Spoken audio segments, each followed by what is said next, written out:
Hey guys, what's going on? It's Ash here coming at you today in Raid Shadow Legends. How you guys doing? Are you tough graders? Or how do you grade yourself as a grader? Getting really meta here. Because me, I like to think whether I'm giving a book recommendation, a movie recommendation, a TV, whatever it may be, music to a friend, I like to set that bar nice and high. So keep that in mind. Don't take it personal if I grade any champion that you like on this list a little bit tougher. That's my opinion! But I like to think again that I am a fairly harsh judge of things. I really want it to mean something if I put my recommendation behind something in life. Anyway, we do these videos from time to time where I take a look at champions that I've recently pulled, right? So I pull all these champions and all of these shard opening videos that I upload here on the channel. And then oftentimes, you know, I've done a couple, I did Versalf the Grim, I did Geomancer last week, but I don't have a ton of champion guides. I'd say that accounts for maybe, I don't know, 10 to 20% of my content here on the channel. If you'd like me to do more, go ahead and let me know. But until then, I like to kind of grade these champions, tell you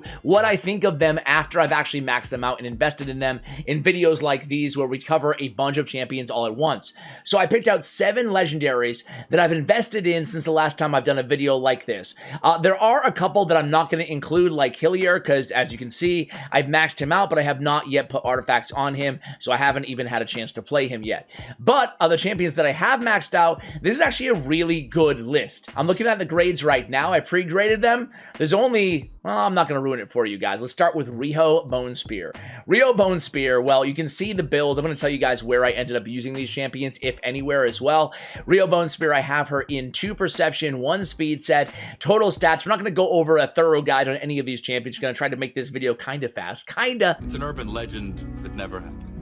We overloaded her crit rate. We have very, very fast 273 because she is actually in a clan boss build. She's a part of my new clan boss team. I'll go ahead and flash that on the screen for you guys right now from the video that I did with Deadwood Jedi. We rebuilt my clan boss team. Really loving this team, by the way. Block the debuffs. Hopefully bring in a little bit of healing as well. And you do have one of these champions in Riho Spear. She's pretty fantastic, actually. I got her. I love her. Haven't figured out how best to use her yet, but she has, yes, continuous heals on her A1. Her A2 is placing every debuff you could hopefully want to put on somebody. Yeah. Exactly. So I'll have her and Brago for my decreased attack, and yeah, then I'll have That's actually a good point because she basically places those. You might be able to get away without having accuracy on your Brago. So that is something that we would want to look at and see and make sure the consistency of that. So you'll see again the total stats very, very high on the speed. So she is properly speed tuned. She has heals or continuous heals on the A1. Her A2 has every known debuff known to man. I kid a little bit, but a lot of good debuffs on a single target on a 3-turn cooldown. So she can be my main debuffer on the team as well. She also has an HP burn on this ability.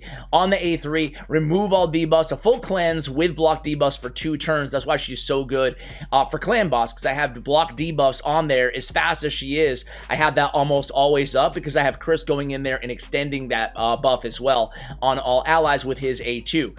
And then Reflect. When receiving any debuff, instantly transfers them from this champion to the attacker. Masteries, I went with War Master to get extra damage out of her from clan boss. So Riho Bone Spear, man, A+. I really think she's one of the better support champions inside the entire game. So, I mean, I don't have to go too far out on a limb to say that she's an amazing champion. She brings the cleanse, she brings heals, she brings all these debuffs, cool passive, just a really, really solid champion. Decent base stats as well. So Riho Bone Spear, I mean, what more can I say? I used her again on my main clan boss team. I could probably use her in other areas as well, but I also have Duchess, who has the block debuffs and brings a little bit more to the table in terms of, you know, waves of Doom Tower. I use her alongside Seer on my 15-term kind of Doom Tower team that I showed here months ago on the channel. So there we go. The second champion's going to get a Eros the Soul Cage. Well, he's the second champion you get from Doom Tower hard level, right? And this good dude, I mean, a green, slimy beast of a dude. Look at his head. He reminds me of that small head dude from Beetlejuice. Am I dating myself here? Does anybody know what I'm talking about?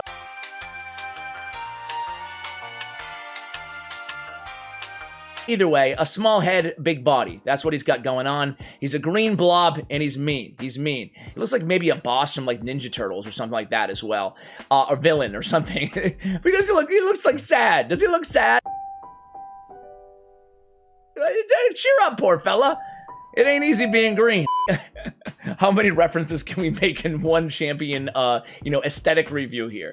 Eros the Soul Cage, pretty cool dude. Pretty cool dude. At first, I was kind of underwhelmed with him, so I probably would have given him like a C initially. And then I'm not going to pretend to have come up with the strategy of him soloing the Scarab King. But I forgot where I saw it first. I think it was actually a clanmate doing it. I'm like, wait a second. What do you mean there? Building a no-speed Eros the Soul Cage. Well, a no-speed Eros the Soul Cage with regen gear. In case you missed yesterday's video, Syl the Drakes, at the end of that video, I pair Syl and Eros, and we can solo Scarab King at any difficulty on any Doom Tower floor. The trick is building him very slow, so I'd rather have no speed. We do have 5 speed for a total of 100, but if he never gets a turn, he has regen with a bunch of HP, and because he can solo Scarab King like this, just placing all the poisons from this passive. I'm not going to read it to you guys, but it's a long one. He's just placing a bunch of poisons essentially off of his passive. He also has Strengthen, Ally Protect. He also has, I mean, the crazy thing is we don't really care too much about the rest of his kit, because how we're using him and his best use in this game is a solo or support for, you know, Scarab King, and you can really use him against several Doom Tower bosses. I see people using him all over the place on Doom Tower with this similar build, just to get poisons off the passive with the regen. So I love him for that reason. I have War Master on him as well, Retribution Deterrence as well for masteries. I'm going to give him an A- because, at least for me, on my account, everybody's different, you know? This is just me. This is just me, guys. For me, he's a game changer in the sense that now I never have to worry about Scarab King again, you know? And I love that. Even if a champion can come in and make a profound impact on one area of the game, I'm at the point in the game right now on my main account where the versatility of a champion, I don't deduct too many points from them being very niche, right? Like Eros. So for all those reasons, I'm going to give him an A- because he's a game changer for me on the Scarab King. What a beast. What a beast. Otherwise, I don't use him anywhere else. All right, next on the list is going to be Gurgo the Augur, another kind of cool looking dude. I used to think Gurgo the Augur was a cool looking dude aesthetically, and then you see dudes like Eros the Soul Cage, you're like, okay, that's what I'm talking about. Why are you doing this? Either way, pretty good guy. He has got this like big mallet thing or whatever that is. What would that weapon be called? It's very circular. It's very globe-esque.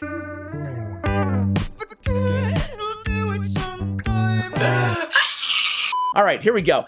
So he's a cool champion because he has 100% place or 100% freeze, right? So on his A3, he has, on his A2, remove 2 random buffs from all enemies, then has a 100% chance win both of placing a freeze debuff on all enemies for 1 turn, and then grants an extra turn after that. Not if the freeze is placed, just grants an extra turn, period. So you can go into his avalanche, which, by the way, looking at multipliers here, let me show you actually, guys. Let's see. Can you see it on the screen? Of course you can. Check out his damage multipliers. Not bad. He has the 2 on the A1, but it's an extra hit if the target's under a freeze.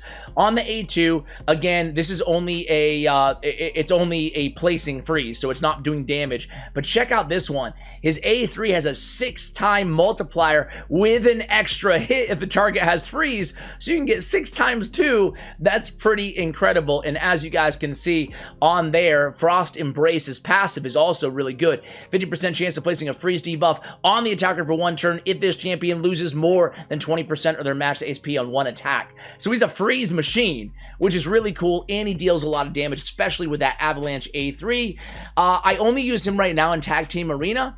Messing around a little bit with him in the arena. He can obviously be used all the way up to Platinum tier. I'm going to give him a B+, because right now, I mean, Trunda's still the best nuker out there. And I don't really need a CC right now in this arena meta, right? Because I mean, I'm killing all the enemies in 1 shot anyway, right? So overall, I think he's a B+, A-, very, very good champion. But I just don't have a lot of use cases for him right now outside of Tag Team Arena, which I'm having a lot of fun playing him on. All right, next is going to be, well, we did a whole guide on Verself the Grim, so I'll be short about it, right? So the deal with Verself the Grim is he's the hardest hitting HP-based champion in the game. Some people in the comments, dude, all over me. They're like, wait a second, what about Husk? What about Husk? Husk? No, because Husk is based on enemy max HP, so that's a variable that we can't account for, so it depends on the HP of the enemy when we're talking about his overall damage. Now, again, even first off the Grim, he needs to be bringing more than just damage to the table, right? But he is, right? This is big damage dealing ability on the A2, Reign of Sorrow, does a lot of a decent amount of damage, but then it has 100% leech, right? So we're adding the leech to the equation as well.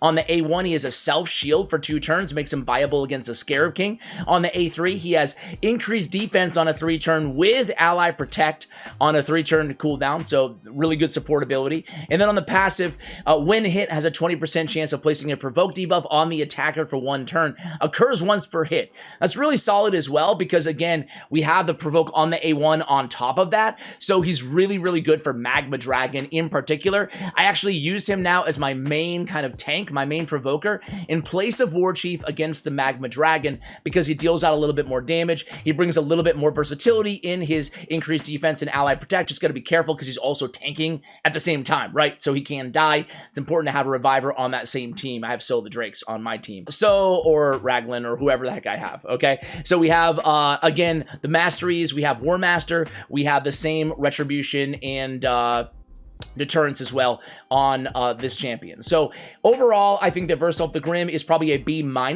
He is not, and I said this in my guide video, he's not. The hate right now going around for him, at least what I see, what I hear in the comments, to me is not justified. He can bring a decent amount to the table. He can help a lot of people out there in the game and progression. However, he's not an end game, champion. Sure, I use him on my Magma Dragon team, but he wasn't like Urhos' Soul Cage, where he came in and just changed everything, made it so easy. It's still taking just a little bit less time. I already had the provoker that I needed, so he came in as a mild improvement on that team. But again, I'm end game. I think for a lot of players, he could have helped them a lot more in different areas. Knights Revenant, especially Faction Crypt, is very difficult. So he has some use case. I like him. I built him in, we can check out the whole video guide, but I built him in crit rate, perception, in life. We have him with accuracy. We have him with HP and with speed as much as I could get it with crit damage. We built him out to be a nuker so he can bring damage and all of those debuffs to the table and the support on his A3. So overall, a B-, but definitely a champion, in my opinion, for most players worth building. Of course, you guys ultimately make your own decisions, right? You do what's best for you, do what's best for your account. Let's kick it back with some old school champions. I got 2 old schools, and then I have Lady Kimmy for you guys. So old schools, Eleanor. I always struggle with her name. It's so simple, but yet it's so hard. Eleanor. Probably struggle with half these names. The next guy's gonna be even worse. Anyway, Eleanor, this is a who's an old school legacy champion in this game that I pulled really unceremoniously in a previous chart opening video. I wasn't that excited about it, and man, she is, again, kind of like Urhos, kind of like all these champions at this point on my account. I actually use her on one of my main teams. I use her on my main dragon team. Very good for poison synergy, right? So we can have attack one enemy with an HP burn on the, so we have a 100% HP burn on the A1 that cannot be resisted. Like already starting out with, okay, like now we're talking, that's a solid A1. 100% HP burn for 2 turns that cannot be resisted. Awesome. The cannot be resisted though is a little irrelevant, kinda. It's nice against anti-affinity matchups, but you do need accuracy for the rest of her debuffs, so kind of whatever. An AoE on the A2 places 1 big version of poison for 2 turns on all enemies, and then places another big version of poison as long as the attack is critical. Easy enough, right? So 2 poisons on all enemies, not bad. And then the A3, Combust, deals damage from all poison debuffs on all enemies instantly. Boom, right? Boom! I don't have Xavia either on my account, I should say. So she's one of the champions that I've been wanting to get for so long. So it's nice to have the deal instant poison damage. She puts out a ton of damage. I put her with Bad El Khazar on the same team, and they're just dishing out tons of damage because we're always getting more from those poisons. So I'm a big fan of her, and she's good for like speed runs, good for faster runs. She was a champion that I wasn't expecting a ton out of, and I'm really happy I have her now. She's a really cool champ. So I do have Perception in Toxic, right? Also, very, very rare that I use Toxic Artifact set, but it makes sense on her. 75% chance of placing a weak version of poison. She does have that AoE again, and, you know, it synergizes well with her Combust, right? So we're just going to deal that damage instantly anyway, so it just deals even more damage. So I had some good poison gear, as you guys can see, just kind of sitting around, and I'm like, you know what? Let's use it. I never use this gear. Let's use it. So, big fan of her. All right, 2 more to go, and I said this is going to be a fast video, and it's getting a little long. It's getting a little long. I'm tired. I'm cold. I don't get it. I just want to go home. All right, where are you, name who I suck at pronouncing? Where are you? So here he is. It is Suzeron Katoon. Suzeron Katoon. To me, it seems like Suzy Rain Katon is how I would say it if I didn't have any help from every other YouTube video I ever made. It seems like consensus is Suzeron Katoon. Anyway, I was really excited about this dude. Undead Horde, cool looking champion, one of the pretty high base attack. I was like, okay, interesting champion. He has an AoE on his A1 with decreased speed. You know, already for Spider, I'm thinking, okay, this is solid. On his A2, attacks all enemies, has a weaken, but then this is on a 4-turn cooldown, not a 3. Has a weaken, and then if the weaken's not placed, we place a decreased defense. All right, not a great ability there. And then the A3 removes all shield, block damage, an unkillable bust from all enemies, then attacks them. So another AoE on a 4-turn cooldown. You read that right. We have an AoE on the A1, an AoE on the A2, and an AoE on the A3 as well. And then we have the heal reduction, and the buff removal cannot be blocked or resisted.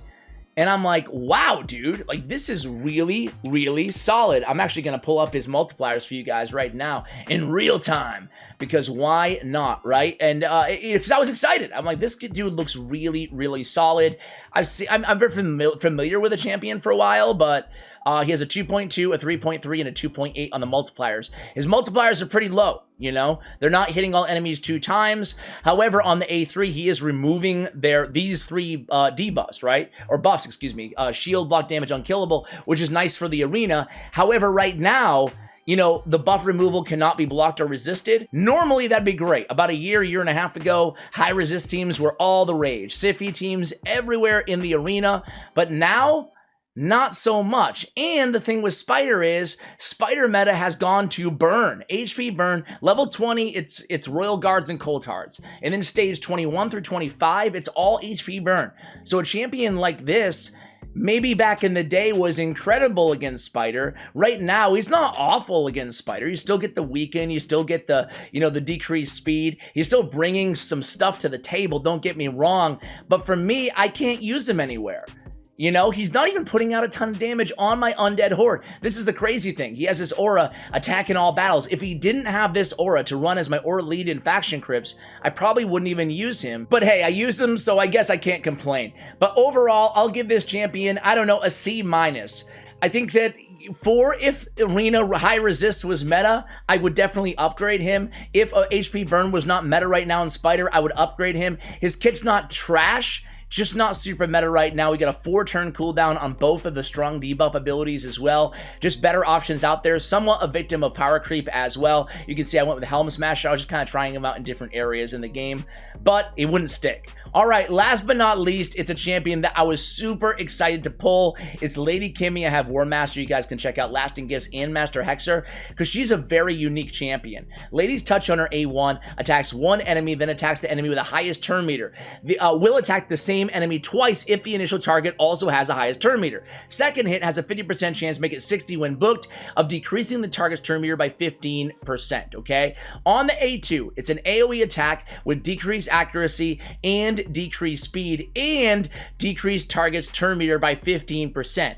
So Flurry of Petals is bringing a lot to the table here. Accuracy, speed, and AoE attack, and turn meter. It's a great ability to have. And I just gotta say, I gotta show you her in action right now, because she has some of the coolest mechanics. She's like super fast ninja, not like Tyler Blevins ninja, but like ninja style on her attacks. Spirit Flux removes 1 random buff from each enemy, then has a 100% chance when booked on a 4-turn of placing block buffs debuff for 2 turns on enemies who have buffs removed. Also fills a turn meter of all allies by 15% and places increased accuracy and places increased speed buff on all allies for 2 turns. This is a great ability. I really wish it was on a 3 turn, then it would be insanely good, but still, you can't complain. It's doing stuff to the enemies and also doing a really good stuff to your allies. And then her passive, whenever this champion places a debuff on an enemy, also decreases that target's turn meter by 5% for each debuff placed. Okay. Whenever this champion or ally receives a debuff, fills their turn meters by 5% for each debuff received. Very, very cool passive as well. And then she has speed and Doom Tower battles by 30%. Great Doom Tower speed aura. So I have to show you her before we end the video because just her mechanics, or I should say her animations rather, are so cool to me. Very, very fun champion, very cool champion. I'm a big fan of Lady Kimmy. The bad news is though, I do run her in my, where do I run her? In tag team. I run her on one of my tag teams. She's really fun, really anywhere in the game. However, I haven't yet found a, look at how fast she goes, man. Look at her, like she's lightning speed, which is pretty fun. I haven't showed you my build on her either. Suffice it to say, I have a ton of speed on her. She's probably at like 275 or so, but like really cool, right? She doesn't have that self-heal, so she's probably just gonna die here, but I just wanted to share her mechanics. Really fun champion. I mean, she's fast, she's fun. I like her a lot. What the f is going on in here on this day? I'll give her an A-. I think she's a unique, fun champion they added to the game. I'm definitely going to be using her, obviously, in faction wars once they have the Shadowkin faction keep open. But for now, just kind of a fun champion who I'm using in tag team, but she's an incredible and unique champion in the game. So guys, we're going to go ahead and end it there. Thank you so much for watching. I hope you enjoyed this video. Let me know if you want me to repeat it with epics and rares, even though, to be fair, I probably haven't maxed many rares recently, only 1 or 2. Anyway, guys, let me know if you want to see the epics. Thank you for watching all the way till the end. Have a great day, and as always, take care, guys.